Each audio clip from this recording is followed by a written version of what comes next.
You're watching an NCAA Tournament update brought to you by Harry's TV Video and Appliances. I'm Mike Sherman, sports editor of the Oklahoman, and joining me from Philadelphia is Jenny Carlson, columnist for the Oklahoman, who's covering OU in the regional in Philadelphia. Jenny, the Sooners getting ready to face San Diego State in a first round. It depends on what you call it. The NCAA likes to call it second round games now. So let's play true or false to start off. Jenny, true or false, OU can recapture the momentum it lost the last few weeks. Remember, the Sooners have lost 4 of their last 8 and 3 of their last 5. Can they do it?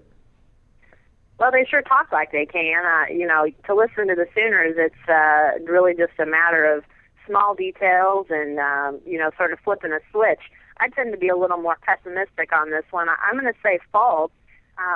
It's been a little bit disconcerting to see the way that the Sooners finished. They were, playing really well sort of midway through the conference season, and they headed into the last few weeks of the regular season, and you thought they've got winnable games. They're going to really build momentum towards the NCAA tournament, towards the postseason. Instead, as we look back on this, we see them scuttling along, really having different issues in different games, lose a big lead at Texas, didn't play well at all at TCU, had to fight back but never were able to overcome their early problems, had a lead on Iowa State in the Big 12 tournament, but then ultimately stopped scoring and allowed Iowa State to get their outside game going. So just has been a myriad of issues, and yet to hear them talk, it sounds like they think they can recapture it. I just think it's going to be hard, especially in a one-and-done situation, just to come into a game where you have to win and you've got largely inexperienced guys when it comes to NCAA tournament experience. I think recapturing what they had midway through the conference season is going to be really difficult on Friday night. Jenny, for tomorrow's editions of the Oklahoman and for News OK, you're writing an interesting column looking at the coaching matchup. It's a coaching matchup of guys who are friends and familiar foes. That's Lon Kruger of Oklahoma, Steve Fisher of San Diego State. They met as Big Ten coaches. They met in the Mountain West many times. That's going to be a good angle, but let's go on the court and talk about key players in this game. If OU beats San Diego State, blank has to have a big game. Fill in the blank.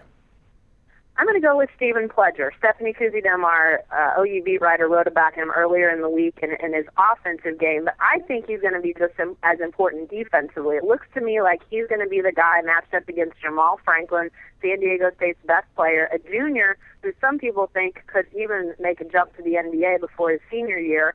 Sounds like a guy who can do a little bit of everything, both good and bad. He's a stat sheet stuffer, and he leads the team in scoring and rebounding.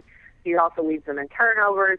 So he's a guy who's got a great game, but he also has the ability to do things that hurt San Diego State.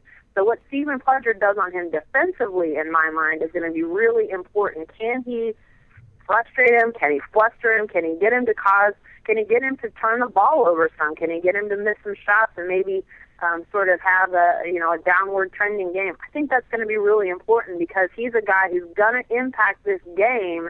It's just a question of what kind of impact he has. And I think what Stephen Pledger does offensively is going to be big. He's going to need to hit some outside shots if they want to free up Romero Osby, the guy that San Diego State is going to be keying on. So he's going to have to play well offensively. But in my mind, Stephen Pledger is going to have a big game on both ends if Oklahoma wants to win this game. I think what he does defensively against Franklin is going to be really, really big in this game. The Sooners set to play San Diego State at 8:20 Oklahoma time in Philadelphia in the South Region bracket. Of course, Jenny, another guy you've talked about that needs to show up is Amath Mbai.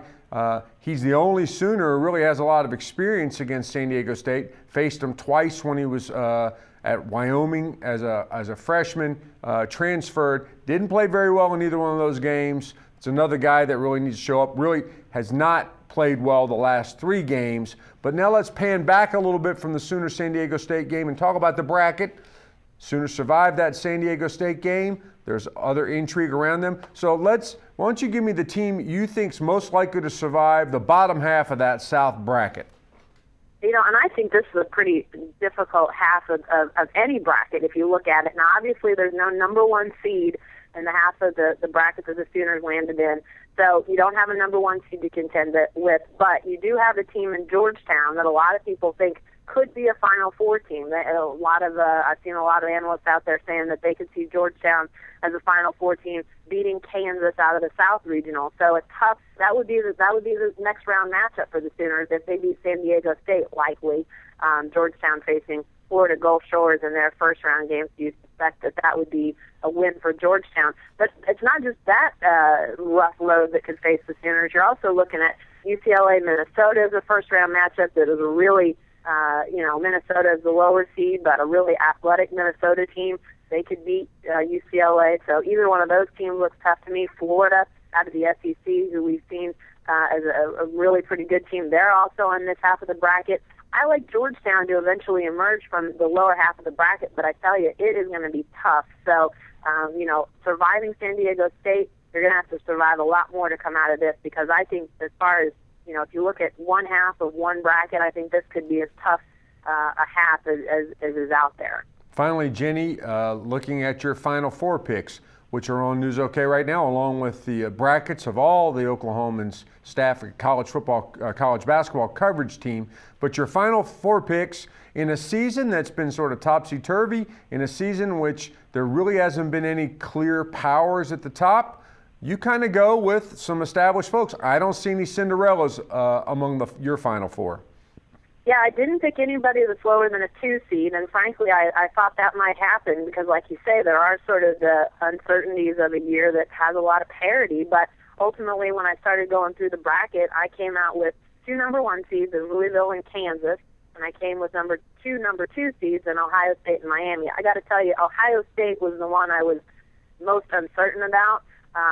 But I really feel like it's going to be Louisville and Miami in the national championship game. I really like Miami, like their guard play a lot. Louisville for a lot of the same reasons. We talk about what wins in the NCAA tournament, and I think having guards that can play and play under pressure is where a lot of it comes from, because you don't see a lot of teams with dominant big men in the NCAA anymore. They don't stick around long enough to have an impact. Maybe there's a team out there that, maybe Kansas with Jeff Whippy, a senior who's definitely more of a force inside than you see a lot of other places. Maybe they can cause some havoc and win a championship. But I like Miami with Shane Larkin. I think Louisville's really good at the guard as well. So I go with them in the national championship game. I go with Louisville to ultimately win it. But I got to tell you, as I was filling it out, I was still like, who exactly is going to be the dominant team here? And I still don't think of those 4 teams you can say any of them are dominators. So if I get all 4 right, I wouldn't be surprised. But if I get all 4 wrong, I wouldn't be surprised in that either. It's definitely that kind of year on the bracket.